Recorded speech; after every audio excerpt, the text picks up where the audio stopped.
Bonjour à toutes et à toutes. Je suis ravi de vous accueillir pour ce webinaire autour de la transparence des salaires. Et pour cela, j'ai un invité, un expert qui est chez Lucas, qui est le DRH de Lucas, Charles.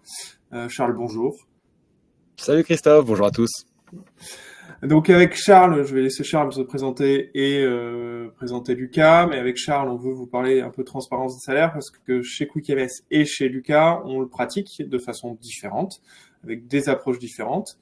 On verra qu'il n'y aura pas forcément, il y a plein de méthodes pour le faire. Vous en faites peut-être partie, vous êtes peut-être faites partie des gens et des boîtes qui font de la transparence des salaires, mais en tout cas, c'est un sujet qui est compliqué, qui est pas simple et surtout qui va vous être imposé par la directive européenne sur la transparence des salaires. Mais j'en toucherai deux mots un petit peu plus tard. Je vais d'abord laisser Charles se présenter. Charles, je te laisse te présenter. Merci Christophe. Ravi d'être présent aujourd'hui. Moi, je suis Charles, je suis donc le DRH de Lucas. Lucas, on est une société qui faisons des logiciels qui permettent aux entreprises d'automatiser et d'améliorer leur processus RH et administratif. Et j'ai rejoint cette société il y a 3 ans. J'ai pas un parcours de RH, puisqu'à l'origine, j'étais entrepreneur. J'ai créé une société qui permettait de faire notamment des enquêtes collaborateurs. Société qui s'appelait Bloom at Work avant le rachat. Et donc, je suis arrivé chez Lucas comme ça. Et puis un jour, l'opportunité de devenir DRH est arrivée. Donc, je ne suis pas un RH de métier. Voilà. Et vous êtes Mais je combien suis chez un RH Lucas ? heureux. C'est pas mal. Et combien nous sommes chez Lucas? On est plus de 600 collaborateurs, on travaille avec près de 7000 clients et plus d'1 million de end-users. Donc on est une belle société qui grandit, qui double de taille tous les 2 ans. Et on a eu la spécificité d'avoir été créé il y a une vingtaine d'années et d'avoir été autofinancé pendant 20 ans avant de faire une première levée de fonds. Donc on n'est pas non plus des dingos, des chèques d'investisseurs type venture capital. Ok, alors pour nous, donc moi je suis Christophe Aubry-Lecomte, je suis cofondateur et dirigeant de QuickMS. QuickMS, on est une petite boîte par rapport à Lucas, on est éditeur de logiciels tout comme Lucas, mais sur des secteurs un peu différents. Nous on fait de l'édition, on a un logiciel de reporting RH qui s'appelle Graphique et un logiciel d'entretien, que Lucas aussi d'ailleurs, entretien collaborateur manager. Chez QuickMS, nous on est une quarantaine dans laquelle on pratique aussi la transparence des salaires. Alors, l'idée c'est que je vais vous donner, avant qu'on rentre un petit peu dans le vif du sujet, les règles du jeu rapides. L'idée c'est que ce soit une discussion avec vous, que vous participiez, que vous nous posiez des questions. Avec Charles, on s'arrêtera vraiment n'importe quand, dès qu'on a une question, on va zioter pour y répondre en live. On va essayer de parler de 4 points qui sont qu'est-ce que c'est que la transparence des salaires, comment on peut la mettre en place alors qu'aujourd'hui elle n'est pas dans vos organismes, retour d'expérience, parce que moi j'ai fait la mise en place, j'ai vécu la mise en place chez QuickMS, Charles l'a vécu en passant de Bloom à Lucas. Après, Charles veut vous parler un petit peu des outils qui peuvent aider et à la transparence salariale. On va parler de l'effet de la transparence des salaires sur les embauches et le cas un peu épineux de comment on fait pour lorsqu'un salarié est débauché avec une offre, une grosse offre de la concurrence et donc comment on gère dans le cadre de la transparence des salaires parce que ça devient des choses qui sont plus complexes. On y va, Charles. Alors avant qu'on commence, je vais vous envoyer des sondages. Donc, en intro, premier petit sondage pour qu'on voit un petit peu qui on a avec nous, quel type de public on a. Donc, je le publie. Normalement, vous le voyez apparaître. C'est simple. C'est pratiquez-vous la transparence des salaires? Oui, non. Alors, tu peux répondre, Charles. Moi, je réponds oui. Je suppose. Donc, on a 36 votes. Charles, si tu cliques sur l'onglet sondage, tu dois pouvoir voir l'évolution des votes. On a quand même 20% de personnes connectées qui la pratiquent. Hein. On a une dizaine de personnes qui la pratiquent. Mais on a plutôt la majorité, 80%, qui ne la pratiquent pas. Et deuxième petit sondage. Au niveau national, de la transparence des salaires, j'ai l'impression qu'on est plutôt au-dessus de la moyenne, mais je n'ai pas de stats globales. Oui, alors je pense qu'on est largement au-dessus de la moyenne. Je pense que c'est quelque chose qui est assez rare. Alors après, on aura un gros débat sur est-ce que une grille, et les grands groupes ont des grilles très précises, c'est une vraie transparence des salaires ou pas. Mais ça pourrait être un des débats qu'on pourra aborder. Et deuxième petit sondage, et après on commence à rentrer dans le vif du sujet. Est-ce que ça vous fait peur, cette transparence des salaires, en sachant que, en fait, cette transparence des salaires, elle va arriver pour tout le monde avec la directive européenne sur la transparence des salaires qui oblige tous les pays à publier les salaires à partir de 2026, en sachant qu'il y a des seuils de sociétés, que ça va rendre complètement obligatoire tous les ans pour les sociétés de plus de 250 et une fois tous les 3 ans pour les sociétés de moins de 250. Voilà. Donc, est-ce que cette mise en place qui va vous arriver à tous, qui va nous arriver à tous, ça vous fait peur? Alors moi, non, du coup, parce que c'est déjà en place chez moi. Donc là, on a des gens qui sont quand même plutôt rassurés. Sur les 45 votants, Charles, on a 62% qui sont pas trop inquiets. Donc on espère qu'on va aussi vous rassurer, mais on a quand même 38% qui sont inquiets là-dessus. Allez, Charles, je te propose qu'on parle de la transparence des salaires et de comment tu le fais chez Lucas. Comment ça marche chez vous? Ouais, très bien. Et ben, la transparence des salaires, c'est en fait un principe qui existe depuis le début chez Lucas, depuis que la société a été créée. Et concrètement, comment ça s'incarne? C'est assez simple.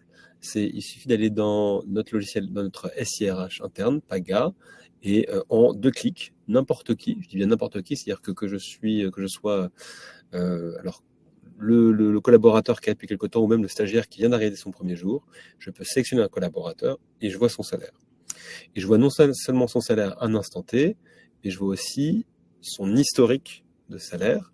Donc je vois éventuellement ses augmentations dans le temps, je vois éventuellement ses parts variables, ses bonus qu'il a pu avoir. Donc c'est vraiment une transparence complète sur le contenu. J'ai parlé des variables, en fait c'est un petit peu... j'ai une difficulté, c'est qu'il n'y a pas de variable chez Lucas. Et que pour le coup, on a un seul variable qui est un variable collectif, qui est l'intéressement, mais il n'y a pas de variable individuelle. Même nos commerciaux n'ont pas de prime sur les ventes qu'ils peuvent effectuer. Donc c'est vraiment une transparence qui est partout, et c'est ce qui fait que voilà, non seulement le DRH connaît le salaire de tous les collaborateurs, mais tous les collaborateurs connaissent le salaire du DRH et du CEO et de leurs collègues s'ils le souhaitent. D'accord. Alors, de notre côté, chez QuickMS, on fait ça de façon un peu plus archaïque et un peu plus rythmée dans le temps. Nous, on fait une publication des salaires en début d'année, avant les campagnes d'augmentation. Donc là, on montre les salaires de tout le monde. On demande l'autorisation des collaborateurs sur est-ce qu'on peut publier ou pas votre salaire de façon nominative. Et après, on lance les campagnes d'augmentation. Donc, les collaborateurs peuvent justifier une demande d'augmentation parce que en se basant sur les autres salaires. Et on republie les salaires après la campagne d'augmentation pour que les gens puissent regarder un peu comment ça évolue.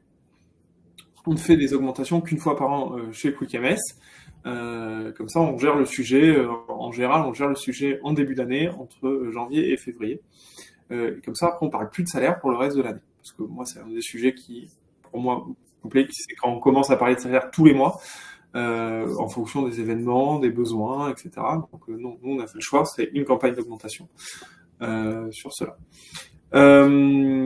Donc, toi, Charles, comment vous faites bouger votre grille et comment vous gérez vos augmentations, du coup? Ouais. Parce qu'effectivement, les salaires, ils sont transparents, mais derrière, ils ne sont pas non plus inventés comme par magie. Derrière, nous, on a une grille de salaire qui existe. Cette grille de salaire, elle est structurée selon différents éléments. Donc, ce que je vous propose, c'est peut-être, je peux vous dire comment est structurée cette grille, et puis comment est-ce qu'on la met à jour. Et donc, comment est-ce qu'elle est structurée cette grille? Le salaire d'un collaborateur va dépendre, de son métier, okay, de son niveau sur le métier. Par exemple, donc, je suis commercial, mais je suis commercial junior, confirmé, senior, manager. Donc, c'est un premier croisement. Ensuite, là-dessus, j'ai l'ancienneté sur ce niveau de seniorité. Est-ce que je suis un senior première année, deuxième année, troisième année, etc. Donc, il y a des incréments à chaque élément. Et si je reste un an de plus sur une qualification, je passe au niveau salaire supérieur. Et puis, à la fin de tout ça, on applique un coefficient un peu spécial, qui est le coefficient de localisation. Parce que ce qu'on a observé, c'est que les salaires et même les marchés pour recruter n'étaient pas les mêmes à Paris ou dans certaines villes de province ou à l'étranger. Et donc derrière, on va appliquer un coefficient multiplicateur qui font que, par exemple, nos collaborateurs en télétravail complet ou dans certaines villes, aujourd'hui on est basé à Paris, Nantes, Marseille, Toulouse, eh bien les salaires ne vont pas être exactement les mêmes et leur salaire va être adapté à leur rendement et au coût de la vie un peu local. Donc ça, c'est comment est construite la grille. Et ensuite, comment est-ce qu'elle est mise à jour? Alors, on aimerait bien la mettre à jour de manière je dirais régulière et fréquente. Peut-être que je peux vous dire, la fréquence et puis deux, les étapes. La fréquence numéro 1, au départ, on le faisait tous les ans. Et en fait, on s'est rendu compte que c'était trop juste pour nous. Aujourd'hui, on grandit, on double de taille tous les 2 ans, donc ça veut dire que on recrute vite et beaucoup, et qu'on a besoin d'être très très agile sur le niveau, on va dire, de salaire qu'on peut avoir et de pas attendre un an si on se rend compte qu'on est décorrélé du marché. Donc, on va mettre à jour notre grille tous les 6 mois. Et comment est-ce qu'on va le faire? On a une méthodologie en 3 temps. D'une part, d'abord, on va définir l'enveloppe globale pour l'entreprise. Une fois qu'on a cette enveloppe-là, on va d'abord sonder les équipes qui recrutent, à la fois les managers et les recruteurs. On va dire sur quel poste vous avez des difficultés. Est-ce qu'on se rend compte que, en fait, pour recruter justement à nouveau des commerciaux juniors, c'est un peu compliqué et ça coince au niveau du salaire. Au contraire, est-ce que c'est facile? Est-ce que c'est plutôt les développeurs au niveau sur lesquels c'est la coince? Donc, en fonction de ça, on va faire des premières allocations. Et puis, on va croiser ça avec des éléments importants qui sont les éléments de benchmark. Et là-dessus, je ne sais pas si d'ailleurs, je suis ravi de partager dans le chat si vous avez des numéros des noms de benchmark qui vous semblent intéressants et concrets. Nous, notre difficulté, c'est qu'on avait pas mal de benchmarks thématiques sur différentes familles de métiers. Et on a voulu avoir un benchmark complet qui pouvait couvrir tous les métiers en un, afin qu'on n'ait pas le cabinet de chasseurs de tête de commerciaux qui nous fait le benchmark pour les sales, le cabinet de chasseurs de tête pour les développeurs Internet qui nous fasse le benchmark pour cette thématique-là. Donc, pour mettre tout le monde sur un pied d'égalité, on a voulu avoir des acteurs neutres et il y en a plein qui existent sur le marché qui permettent de faire des comparaisons de salaires saines. Voilà. Une autre avec Figures notamment. Ouais, Figures avec Virgile qui est très sympa. Donc, il y a Coralie qui a une question pour toi. Comment vous définissez votre coefficient de localisation? Alors, dans le monde, on pourrait prendre le prix du Big Mac, mais en France, ça marche pas, c'est tout le temps partout pareil. Ouais, on prend le prix du sandwich à la boulangerie. Non, c'est un bon point. Alors, historiquement, on l'a fait effectivement en regardant différentes études. Il y a des coefficients qui existent. De mémoire, je crois que c'était Netflix ou GitHub qui avait publié une liste de tous les coefficients pour toutes les villes dans lesquelles ils travaillent dans le monde. Donc, c'est assez intéressant et ça peut le faire. L'autre élément, c'est qu'il y a des sites sur Internet où vous lisez ça qui mettent coût de la vie dans telle ville ou telle ville. Et ça permet effectivement d'un peu ajuster. Aujourd'hui, ce qu'il faut dire aussi, c'est qu'on a commencé par une première base à laquelle on a un écart de 8%, nous, en fait, concrètement, entre Paris et les autres villes de France.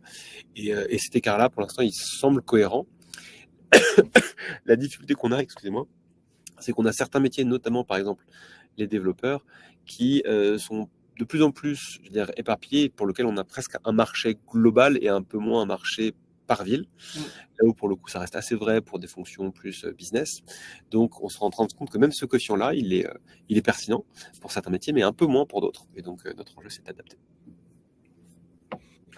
J'espère avoir répondu à la question de Coralie. On va laisser Coralie. Et je vois Caroline qui est en train de taper une question. Donc ça Alors, il y a Caroline qui est en train de taper des questions.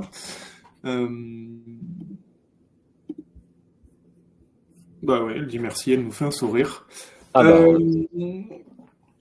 Donc, ça, c'est votre manière de construire la grille, de la faire évoluer. Donc, nous, après, chez QuickMS, en fait, ça a été, on n'a pas de grille à proprement parler, mais en fait, comme on publie les salaires, ça crée une grille de façon automatique, parce que les gens vont se positionner. Et moi, ce que j'ai remarqué, des difficultés que j'ai avec la transparence des salaires, Charles, c'est qu'en fait, le salaire, dans mon cas de figure où j'ai pas une grille parfaitement définie, c'est que les gens créent du positionnement de valeur. Et en fait, un exemple que la première fois que je l'ai mis en place, j'ai un des développeurs qui a pris la liste des développeurs, qui a regardé le salaire et qui a dit je suis le moins bien payé des développeurs, donc je suis le plus nul. Comment on gère le plus nul?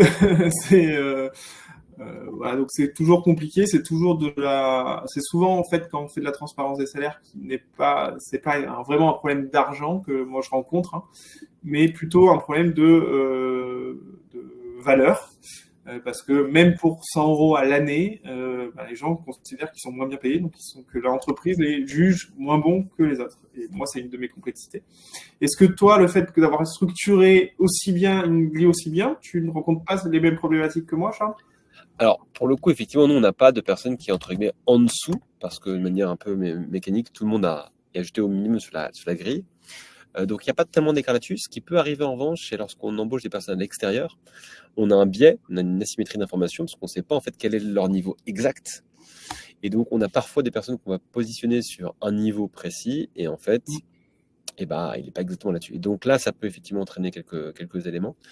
Donc c'est un petit peu compliqué. Donc on est parfois un peu plus dur sur le niveau plus exigeant. On essaie de bien s'assurer qu'il est bien au niveau et pas au-dessus. Et ça nous est arrivé parfois de faire l'inverse, c'est-à-dire d'avoir recruté des personnes, c'est-à-dire bon lui ça va être un bon confirm, on va dire voilà un confirm qui a déjà 2 ans d'expérience. Puis en fait il arrive et la personne cartonne et très rapidement on le passe senior parce qu'on se dit voilà il est meilleur que ça. Et c'est plus facile de faire dans ce sens-là que dans l'inverse. Ouais, parce que dans l'autre, tu peux pas le rétrogarder. Mais moi, en fait, voilà, c'est ça aussi les problématiques, c'est que tu redéfinis un salaire avec quelqu'un, tu n'es pas certain de sa valeur, et puis après, tu t'aperçois qu'au bout de 8 mois, 9 mois, il n'est pas monté en compétence comme que tu attends, mais n'empêche, il y a des gens en dessous qui sont payés en dessous.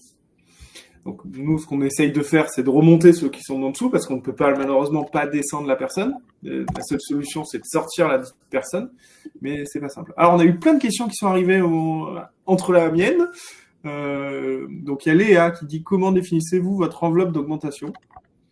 Ouais, alors pour le coup, ça c'est vraiment un point de vue stratégique, donc ça se définit en comité de direction, et donc avec le directeur financier, le CEO, puis tout le comité de direction, on se dit bah voilà quel montant on peut se permettre d'investir parce que c'est des sous, donc forcément parfois on en a moins, et donc on se base souvent sur les montants de l'année passée, les projections de recrutement, et on essaie de se dire c'est quoi en fait l'enveloppe globale de masse salariale qu'on peut se permettre, parce qu'on peut à la fois aussi élever la grille, mais ça peut aussi qu'on recrute moins. Donc, il y a un équilibre entre aussi valeur on va dire, unitaire du salaire et puis nombre de collaborateurs global. Donc, cet équilibre-là, il n'est pas évident. Ok, après, il y a une autre question.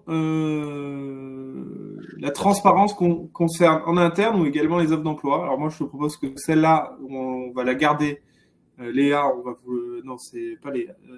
C'est pas Léa, c'est Maëlys. On la garde parce que c'est un des sujets qu'on va aborder avec Charles. Après, on a une question de Caroline. Où se situe le savoir-faire et le savoir-être dans votre grille? Alors, ça, de notre côté, c'est plus la grille pour le coup de compétences que la grille de salaire.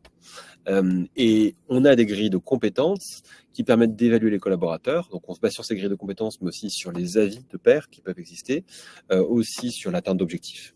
Et c'est ces éléments-là qui permettent d'accéder à une promotion et donc éventuellement de changer de salaire in fine. Alors pour nous, côté QuickMS, en fait, on a effectivement aussi une grille de compétences et un suivi des objectifs assez poussé avec une méthode OKR. Et nous, ça nous sert à des arguments pour le collaborateur pour faire des demandes d'augmentation et pour justifier leur demande d'augmentation. Donc on va parler du sujet suivant, c'est comment on gère les augmentations. Il y a Émilie qui pose cette question. Du coup, comment tu fais toi pour réévaluer? Donc tu réévalues ta grille et automatiquement ça vient créer des augmentations de salaire? Ouais, c'est ça. Je salue Émilie, j'espère qu'elle va bien. Et par ailleurs, oui, effectivement, nous, comme on a une grille, c'est assez mécanique. Alors, une des spécificités de Lucas, c'est qu'on a des augmentations mécaniques annuelles. C'est-à-dire que si je reste 1 an sur un métier, je vais mécaniquement prendre X%, donc c'est entre 3 et 5% chaque année. On pense que ça correspond, on va dire, à l'amélioration et à la valeur supplémentaire créée par le collaborateur, aussi à la valeur qu'il peut avoir en plus sur le marché. Donc, c'est comme ça qu'on fixe les augmentations annuelles, individuelles, et on a des talent reviews, donc pour revoir tous les talents, 2 fois par an, qui permettent de voir si la personne juste continue sur un rythme naturel ou si carrément elle est promue. Pour des personnes qui sont effectivement des top performers, ils peuvent grandir un peu plus vite. Donc, c'est l'élément clé. Et puis, peut-être que je peux partager à ce moment-là ici aussi la notion des comités des plus de 3 ans. Je pense que ça va être un élément intéressant. On a une spécificité aussi chez Lucas, c'est qu'on a ce qu'on appelle le comité des plus de 3 ans. Et donc, c'est tous les collaborateurs qui ont plus de 3 ans d'ancienneté peuvent, s'ils sont pas d'accord avec ce que la grille propose comme salaire, eh bien dire je souhaite avoir plus que la grille. Et donc l'année dernière, on avait 150 collaborateurs qui étaient concernés. Il y en a eu une dizaine qui a demandé explicitement à avoir plus que ce qui était prévu, souvent pour des cas particuliers un petit peu qui sont jamais évidents. Une grille c'est bien, mais c'est quand même aussi un peu mettre carré dans des ronds, et donc c'est pas forcément évident. Et comment est-ce qu'on fait ça? Et ben en fait, le collaborateur fait une demande écrite, il explicite sa demande. Il y a un débat qui peut avoir lieu entre lui, la direction, et puis aussi tous les gens qui ont plus de 3 ans qui sont présents lors de cette session qui dure à peu près 2 heures. Il y a un débat qui dure à peu près 10-15 minutes par personne, et à la fin, c'est le collaborateur qui tranche. C'est vraiment un truc important. C'est le collaborateur à la fin qui a le dernier mot. Et même si tout le monde n'est pas contre, il dit bah voilà, non mais moi je pense que je vaux 5 000 de plus, 5 000 euros de plus que la grille, et bah c'est lui qui a la main. Et du coup, si tu as un collaborateur qui fait ça, tu augmentes automatiquement la case de la grille. Alors, c'est plutôt, je garde la grille telle quelle, mais lui, je le positionne au-dessus de la grille, 5 000 euros au-dessus. Et c'est à lui, entre guillemets, d'assumer avec ses copains qu'il sera effectivement au-dessus. Donc, en gros, tu le changes de case dans ta grille, quoi. Exactement. Donc, il tombe dans sa case. Alors, non, parce que pour le coup, changer de case sur sa grille, ça pourrait créer une forme d'ancienneté, ou en tout cas un précédent par rapport à cela. Et non, il aura juste, comment dire, un niveau, bonus. Voilà, un bonus, mais qui ne sera pas forcément pris en compte pour l'année prochaine. Donc, ce n'est pas quelque chose qui est cumulé dans les années. D'accord. Donc, après, la grille va revenir vers lui, quoi. Exactement. Ok. Nous, pour côté QuickMS, les augmentations individuelles, ça fait 3 ans qu'on fait la transparence des salaires. Alors au début, on fonctionnait classiquement. Les collaborateurs faisaient une demande individuelle et la direction décidait avec l'avis du manager en fonction des évaluations et de l'atteinte des objectifs. L'année dernière, on a eu une méthode un peu plus différente, un peu plus innovante. Donc les collaborateurs ont défini leur nouveau salaire en faisant un grand pavé d'argumentation. Là, on a reçu tous les 40 collaborateurs quasiment ont tous fait des demandes. Avec la direction et les managers, on a décidé d'accepter certains ou de refuser certains. Certains qui étaient abusifs. Une personne demandait 5 000 euros d'augmentation alors qu'il était arrivé depuis 3 mois. Par exemple, donc ça on les a exclus, des personnes qui avaient vraiment pas du tout les performances, etc. Et après on s'est retrouvé avec un lot de personnes, donc une vingtaine de personnes qui avaient fait des demandes sur lesquelles on avait du mal à dire en fait pourquoi lui mériterait plus que l'autre. Et donc en fait ces personnes-là, on leur a donné l'enveloppe. En fait voilà ce qu'il y a comme enveloppe. La somme de vos demandes d'augmentation amène l'enveloppe ici. Donc, vous comprenez qu'il faut qu'on tombe dans l'enveloppe parce qu'on a un budget, il faut que la boîte soit en sécurité. Et en fait, en 2 rounds, les collaborateurs ont baissé eux-mêmes leur salaire. Donc, ils ont défini eux-mêmes leur nouveau salaire jusqu'à qu'on rentre dans l'enveloppe. Au moment où on est rentré dans l'enveloppe, on a dit stop, on s'arrête là. Et on a affecté ces nouveaux salaires aux collaborateurs. Ça a eu l'impact que c'est eux-mêmes qui ont choisi leur salaire. C'est eux-mêmes qui ont décidé ou pas de faire un effort en fonction de l'élément, des éléments. Donc c'est une approche assez intéressante. Je ne sais pas si on le refera dans les années suivantes, mais en tout cas voilà, c'était une façon de gérer les augmentations de salaire qui était assez innovante. Alors je regarde un petit peu les questions. Je ne sais pas si tu en as vu, Charles, auxquelles on n'aurait pas répondu. Il y a la performance individuelle dans la mise à jour de la grille, je pense qu'on a répondu à la question de Christelle. Et par contre, on n'a pas répondu à la question de Frédéric sur quand la transparence des salaires sera-t-elle obligatoire. Alors, moi, j'ai répondu dans le chat 2026, voilà, directement dans le chat. Et transparence des salaires, donc en 2026. Alors, on n'a pas encore les règles légales précises de comment ça va être fait, et certainement que ça ne sera pas nominatif, mais ça va être plutôt d'afficher des éléments ou mettre les personnes dans des grilles et des cases. Voilà, parce que je vous rappelle, attention avec la transparence des salaires, c'est que le salaire d'une personne, c'est une donnée confidentielle et individuelle. Vous devez normalement recueillir l'autorisation de la personne pour pouvoir publier son salaire.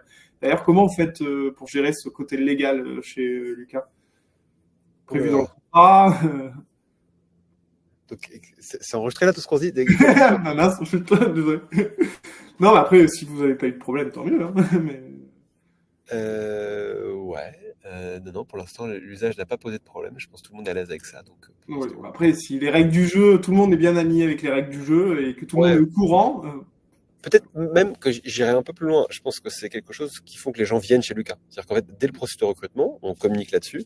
Et c'est quelque chose qui, je pense, allez, je vais dire, détonne un petit peu dans ces éléments-là. Et je pense que les gens viennent pour ça. Voilà.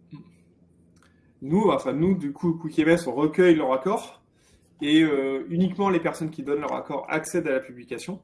Et ceux qui refusent, ça peut arriver qu'il y en ait certains qui refusent, n'acceptent pas la transparence des salaires. Pour notre côté. Alors, du coup, tu as parlé, je vais reprendre le bâton que tu nous pends, tu as parlé de l'embauche et que les gens viennent pour ça. Comment ça se passe côté Lucas quand vous embauchez, du coup? C'est un élément important. Donc, en fait, on fait ce travail de pédagogie dans l'embauche, c'est-à-dire qu'on explique qu'on a une grille, comment elle est construite, et donc où serait placé le collaborateur. Et puis derrière, on parle effectivement de la transparence, afin que les collaborateurs soient un peu concernés. Je pense que de plus en plus, les gens viennent pour un salaire, mais je pense qu'ils ont envie de comprendre aussi. Il y a une asymétrie toujours d'informations. J'y reviens, mais avec l'employeur qu'on négocie, parce qu'on ne sait pas entre guillemets à quelle sauce on va être mangé, quelles sont les règles en interne. Et on n'a pas envie de se dire, en fait, je rentre dans une entreprise, mais peut-être que je suis payé moins que le petit copain qui fait la même chose que moi. Et la transparence, c'est quelque chose qui rassure le collaborateur. Donc, c'est une de ces grandes vertus de se dire, je ne suis pas en train de me faire empapaouter par qui de droit ou par un système opaque. Et donc, je pense que c'est une des très, très, très grandes vertus. Moi, j'aime bien dire que la transparence du salaire, c'est les trois S. C'est plus simple, parce que vous n'avez pas à vous enquiquiner avec cacher des données, etc. Là, ça fait une petite... Donc, un, c'est plus simple. Deux, c'est plus sain, parce qu'effectivement, ça va aussi lisser les potentielles inégalités qu'il pourrait y avoir, les biais entre les grandes gueules qui négocient plus et puis ceux qui sont plus introvertis sur ce sujet-là. Et puis trois, c'est aussi plus sexy. C'est plus sexy, c'est plus attractif pour les collaborateurs. Donc les 3 S pour la transparence des salaires, tiens, ça fait une belle allitération en S. C'est plus sain, simple et sexy, la transparence des salaires. Alors, nous, côté QuickMS, c'est un argument qu'on met direct dans les offres d'emploi, je suppose que chez vous aussi. Même quand on recrute, je vais chasser des personnes sur LinkedIn et je fais un petit 250 mots quand on fait la demande de connexion et ça fait partie des pop-up que je mets transparence des salaires. Et il y a 2-3 cas où en fait il y avait des collaborateurs qui demandaient plus que que les personnes qui étaient présentes dans la boîte, avec à peu près le même niveau d'expérience, etc. Et en fait, on prenait du temps pour leur expliquer que en fait, on ne pouvait pas aller à leur demande parce qu'en fait, on a en interne des gens qui ont à peu près le même niveau d'expérience, à peu près leur même capacité, et qui sont payés en dessous de ça. Et j'ai eu l'impression, peut-être que à tort ou à raison, mais j'ai eu l'impression qu'en fait, les personnes en face comprenaient bien mieux la raison de ce salaire-là et l'acceptaient en disant en discours. Après, on verra. Au bout d'un an, quand on aura la confirmation de votre niveau, s'il faut que vous passiez un gap, vous le passerez au moment des campagnes d'augmentation. Et donc, en fait, pour moi, ça a été vraiment un facilitateur dans le cadre de l'embauche où on n'est plus sur on tente une grosse négociation, quoi. La grille, la transparence vient fixer un petit peu les règles du jeu et on peut donner directement le salaire qu'aura la personne au tout début du process et soit il continue le process, soit il s'arrête. C'est super simple. Je ne sais pas s'il y a des commentaires dans le channel là. Ah d'ailleurs, il y a un onglet questions pour info. Il y a chat et questions. Oui, ouais, j'ai vu. En fait, je m'excuse auprès de Nicolas et Baye, mais on a répondu à leurs questions de façon indirecte lors du webinaire. Donc, on en a une note. Quelle est l'ancienneté moyenne des collaborateurs chez vous? Tiens, chez Lucas, c'est quoi l'ancienneté moyenne? Alors, l'ancienneté moyenne est un indicateur un peu, à double tranchant pour nous, parce que comme on recrute énormément, on a la moitié des effectifs qui sont arrivés dans l'année, enfin, 50% des effectifs qui sont arrivés dans l'année. Forcément une ancienneté moyenne basse. Ouais, voilà, exactement. On a un taux de turnover qui est aussi haut, forcément. Ouais, qui est de 4%. Donc, le non désiré, il est de 4%. Donc, c'est quand même très, très faible pour une startup qui... Alors, c'est pas un taux de turnover, du coup, c'est un taux de départ. Exactement, merci. Taux de turnover, il faut reprendre les embauches et les sorties. T'as raison. Donc, c'est effectivement relativement bas. Alors après, on a des questions. N'avez-vous rencontré aucun blocage refus de collaborateurs pour la diffusion de leur salaire? Comment vous gérez ce refus? Alors, Du coup, Charles, il n'en a pas rencontré. Moi, j'en ai rencontré, je vous l'ai dit, quand le salarié refuse, on ne publie pas son salaire et il n'accepte pas la transparence. C'est la façon dont on le gère, nous, chez QuickMS. Et comment faites-vous pour les infos individuelles partagées en interne restent en interne? Que le salaire de Madame et Monsieur Dupont ne fuite pas sur les réseaux sociaux, par exemple. Alors, pour moi, je prends la question, Charles, tu me permets, et je te laisserai compléter ma réponse.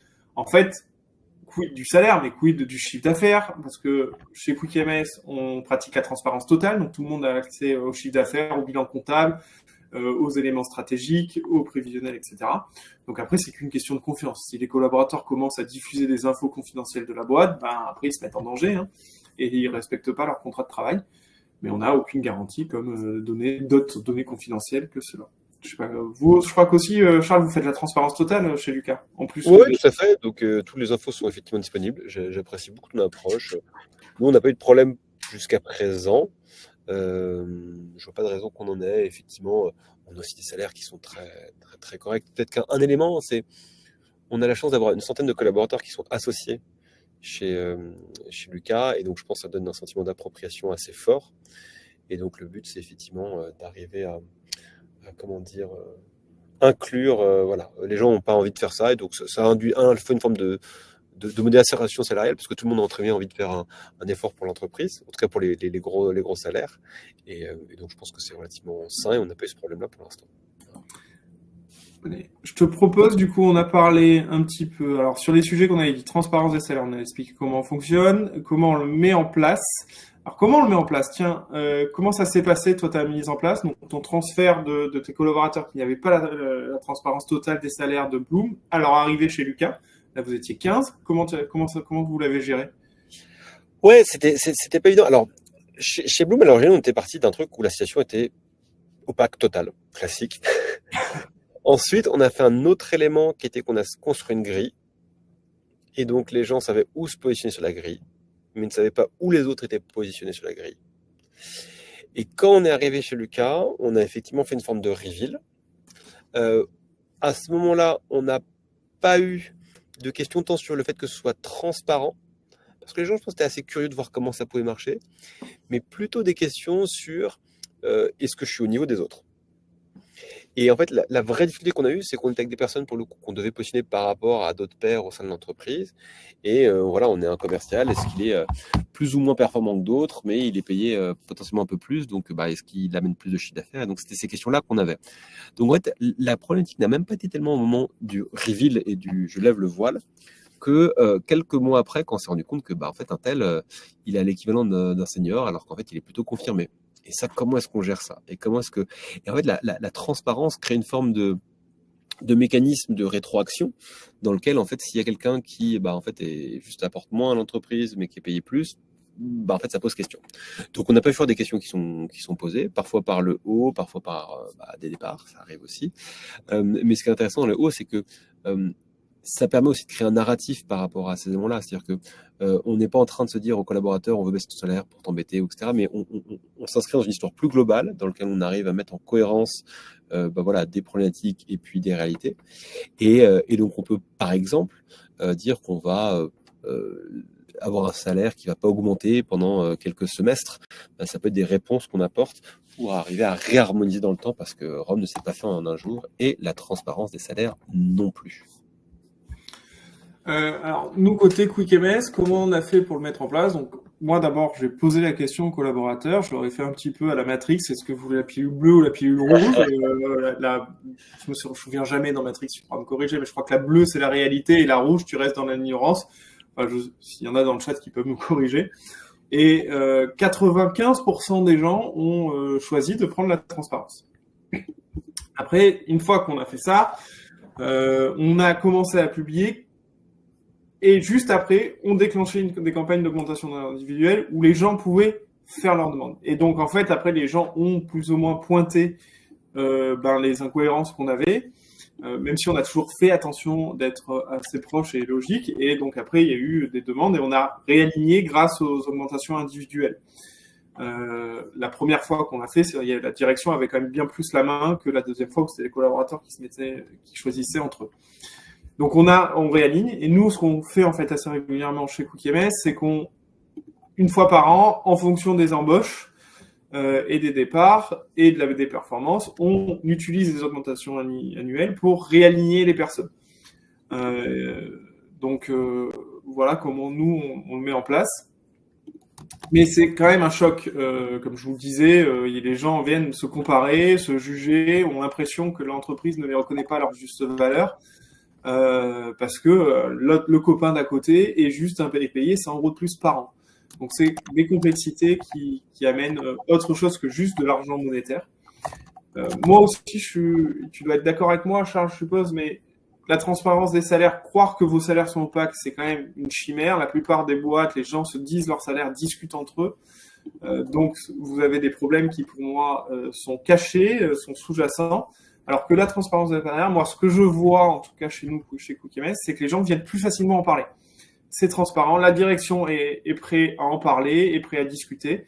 Et donc, moi, quand une embauche au milieu d'année vient créer un précédent, en fait, on peut donner le discours, on peut donner de la cohérence. Pourquoi un tel, à la base, dans notre analyse, est rentré à un salaire plus haut que ce présent? Alors oui, effectivement, tu as raison, cette personne-là est un peu moins performante que toi, mais il faut lui laisser encore un peu de temps parce qu'il a une montée en compétences qui est plus longue. Ou, non, et du coup, effectivement, il y a un écart, mais toi, tu vas continuer à monter et lui va stagner. Comme se disait Charles, on fait un nivellement, on fait un gel du salaire le temps que les autres personnes arrivent à la même rémunération. Voilà pour cette partie. En question, est-ce qu'on a eu des questions un petit peu? Magali qui s'interroge sur l'applicabilité dans un groupe international. Quand nous n'avons pas la main sur la politique salariale, sur le statut de certains salariés, c'est sûr que je n'ai pas forcément la réponse pour vous apporter, Magali. Et ouais. Voilà. Je pense que, en fait, le sous-jacent pour moi du truc, c'est pas tellement la question internationale ou pas, parce que ça dépend aussi de votre nombre, etc. Je pense que ça va dépendre de la culture et du projet d'entreprise qui est porté. Pour moi, ça n'aurait aucun sens de faire de la transparence des salaires si on était opaque sur tout le reste.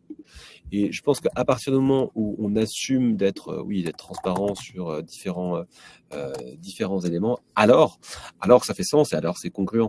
Donc, si vous n'avez pas la main sur la politique salariale, effectivement, ça le fait pas. Mais je pense que il y a une question effectivement de ce qui est possible de faire et puis ce qui est aligné avec le projet de l'entreprise. Alors avec la directive européenne, malheureusement, vous allez être obligé d'y passer. On ne connaît pas les lois et les détails exacts de la loi parce que c'est une directive qui est assez générale. Après, chaque pays va adapter sa réglementation en fonction de cette directive. Donc c'est un peu comme avec l'index dans les grands groupes internationaux. Quand vous calculez votre index de rémunération et l'index EGA-Pro, vous êtes peut-être en dessous des 75 et du coup ça complexifie votre mois parce que vous n'avez peut-être pas la main pour augmenter un tel ou baisser, baisser, on peut pas baisser, pour augmenter chaque personne et adapter la politique salariale afin de rentrer dans les clous de la réglementation. Malheureusement, donc on va tous découvrir un petit peu ce nouveau monde, en espérant que les entreprises qui auront un petit peu anticipé sur la transparence des salaires et font bien attention à la rémunération n'auront pas de problème. Et d'autres, ça va être un choc un petit peu à se préparer sur ce sujet. Dernier sujet qu'on voulait un petit peu aborder avec Charles et avec vous, c'est autour de comment on fait lorsque un salarié est débauché et arrive en cours d'année avec une super offre de la concurrence et que ce salarié, on a envie de le garder, quoi. Comment tu fais, toi, Charles, du coup? Parce que ça remet en cause plein de trucs, quoi. Ouais, pour de vrai, je pense qu'il ne faut pas se nier, c'est une des potentielles difficultés du système. C'est-à-dire qu'on est forcément un peu moins agile par rapport à ça. Moi, j'ai pas de recette magique. Donc, je sais pas si tu en as une, Christophe, je suis ravi de l'avoir. Ce qui est important, c'est de se dire, ça crée une exigence, cette transparence salaire. Ça crée une exigence parce on peut pas dire, ok, tu as une offre à l'extérieur, on va augmenter un petit peu plus. Et donc, ça force à anticiper ça. Et donc, à faire en sorte que les gens se sentent bien payés et bien considérés par rapport à ça. Et donc, nous, c'est pour ça qu'on se renquiquine à le faire tous les 6 mois, parce que c'est quand même un peu long à la fin et un peu fastidieux. Donc, on essaie de le faire et d'avoir une grande rigueur dans ce mécanisme au quotidien pour pas être pris de court.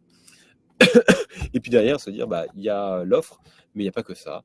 Il y a aussi une vision globale du sujet. Et là-dessus, donc, proposer un projet de société global qui quand même donne envie aux collaborateurs. Alors, je te confirme, j'ai pas de recette miracle. Nous, ce qu'on essaye de faire, c'est déjà essayer de gagner du temps, c'est-à-dire expliquer aux collaborateurs que notre process d'augmentation individuelle ne peut pas changer uniquement parce qu'il arrive avec une offre. Donc, on prendra en compte cette proposition qu'il a lors des prochaines augmentations individuelles. Il peut la rajouter dans son argumentaire en disant, en fait, on m'a débauché pour tant, donc je voudrais tant, etc. Et donc, ça sera géré dans le cadre des augmentations individuelles. Et malheureusement, j'ai certains collaborateurs qui n'ont pas accepté d'attendre et qui ont préféré partir. Et on les a laissés partir. À un moment donné, c'est un choix. Est-ce que vous voulez déséquilibrer votre pyramide en enlevant une carte au milieu et faire tout s'écrouler, ou est-ce que vous laissez, vous êtes solide sur vos bases et vous avancez. Et chaque cas va être différent, chaque cas va être plus ou moins complexe. Il y aura des variations. Mais la moindre petite variation dans la transparence des salaires va demander beaucoup d'explications et beaucoup de pédagogie avec les personnes concernées. Ouais, clairement. Et la personne qui est augmentée, mais aussi les autres qui sont autour qui pourraient ne pas comprendre pourquoi lui ou elle et pas eux. Voilà, c'est un peu la complexité. Et nous, ce qu'on fait en plus de notre publication des salaires, c'est qu'on met plein de KPI en face, la réussite des objectifs, l'évaluation des compétences, etc. On essaye de donner vraiment une grille de lecture, l'ancienneté, l'âge, les niveaux d'expérience dans le poste, etc. On arrive sur la fin un petit peu de ce webinaire. Ça fait déjà plus de 40 minutes qu'on est ensemble et qu'on discute, Charles, avec vous. Avant qu'on vous clôture ce webinaire, on a un petit sondage à faire de clôture avec Charles. Je vous le lance. C'est qu'est-ce que vous allez faire avec la directive européenne? Est-ce que vous allez anticiper ou est-ce que vous allez attendre le moment venu et les règles légales pour avancer? Donc, on sait qu'il y en a déjà certains d'entre vous qui ont avancé et qui ont déjà anticipé parce qu'ils publient. Donc, on peut voter. Et donc aujourd'hui, c'est intéressant, Charles. Tu vois, on a 34 votants, donc ça monte. Mais la tendance, c'est qu'il y en a plein qui vont l'anticiper, la directive européenne, et qui vont peut-être aller vers la transparence. Alors, moi, dans le chat, est-ce que notre retour d'expérience avec Charles vous ont aidé, vous ont donné des pistes? N'hésitez pas à nous dire ce que vous en pensez dans le chat. Donc, on a merci Mélie qui nous dit intéressante discussion. Amandine qui donne quelques idées. On a un bouquin sur lequel j'ai participé et je crois que Lucas aussi a participé et Charles a participé. D'ailleurs, c'est un peu comme ça qu'on s'est rencontrés. Qui était, alors le titre je l'ai plus, les startups scale-up et licorne réinventent les RH. Oui, qui est écrit par Pierre Monclos et Michel Barabel, qui vous retrouvez plein d'innovations et ils ont un chapitre sur la transparence des salaires avec les retours d'expérience de QuickMS, de Lucas et d'autres boîtes. Je vous le conseille. Ça, vous pouvez regarder aussi l'outil benchmark de Virgile Ringard avec Figures, n'hésitez pas. Allez, tu vois, il y en a 60% de l'audience, donc on est passé de Pas mal. 17% qui en faisait, qui fait la transparence, à 60% qui vont l'anticiper. Donc, on a convaincu 40% de personnes, à peu près, et donc à peu près une trentaine de personnes d'y aller.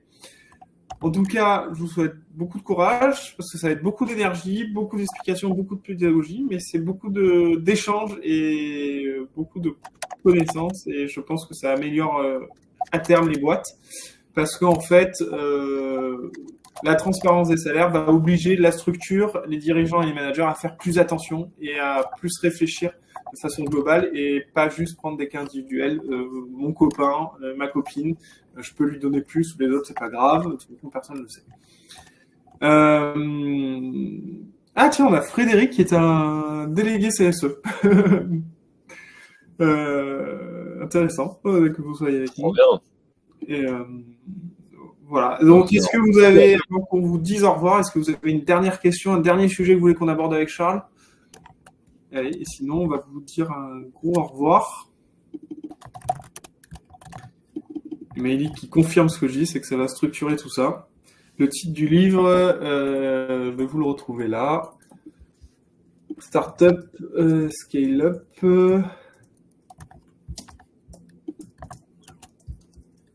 Et alors là, je pense que je vais le trouver. Voilà, je l'ai trouvé. Alors, je vous envoie pas le lien Amazon parce que je préfère vous l'envoyer chez Fnac. Vous pensez Je vous envoie le lien Fnac si vous voulez le commander. Voilà, donc n'hésitez pas à aller nous contacter sur LinkedIn avec Charles. On est sur LinkedIn assez actif. Vous pouvez suivre les pages de QuickMS et les pages de Lucas. On a aussi avec QuickMS mis en place une page YouTube où on met à disposition tous les contenus qu'on fait de webinaires qu'on met en place. Donc, je vous envoie le lien, n'hésitez pas à la suivre. Je vous envoie le lien ici dans le chat. Et je crois que j'ai pas vu de dernière question, hein, Charles, tu confirmes? Non, j'ai pas vu. Alors ouais, il y a des questions dans questions. Voilà, je vous envoie C'est le bon. lien pour suivre la page YouTube de QuickMS avec tous nos contenus webinaires. Et donc, vous retrouverez le replay notamment avec Charles. Géraldine, normalement notre assistante, la responsable marketing de QuickMS, va vous envoyer ce replay en pareil et qu'on recommence même maintenant tout de suite. En tout cas, moi je vous remercie tous pour toutes vos questions. Ça a été super intéressant, avec beaucoup d'échanges. Je te remercie Charles d'avoir pris aussi beaucoup de temps avec nous, aussi bien pour la préparation que pour le discours autour de ce sujet-là. Et ben avec plaisir. Et je vous souhaite une bonne journée et un bon appétit. C'est bientôt l'heure d'aller déjeuner. Au revoir. À plus, au revoir.